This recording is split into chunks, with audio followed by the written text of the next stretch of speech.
Comment tailler un olivier? Pour les oliviers, on a un peu la même punition et les mêmes motifs, c'est-à-dire couper quelques pointes et surtout rééquilibrer, faire en sorte qu'on ait une plante qui ne part pas dans tous les sens pour qu'elle reste bien. Ça, c'est ce qu'on appelle la taille d'été, mais c'est surtout l'intérieur qui est important. Ne pas laisser s'accumuler des branches ou des branches mortes qui vont rien faire. Et on a aussi du bois mort à l'intérieur. On ne le voit pas quand on regarde à l'extérieur. Au fur et à mesure où on avance, et bien au fur et à mesure on en voit.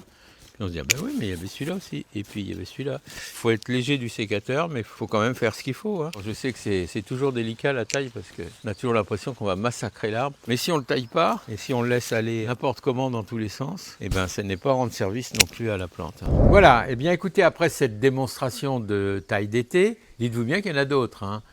Si vous avez des arbustes à fleurs, du type Spirée, Altea, Deutzia, enfin tous ces arbustes-là, vous pouvez le faire en taille d'été pour leur permettre d'avoir une meilleure floraison l'an prochain. Faites ce que vous avez à faire.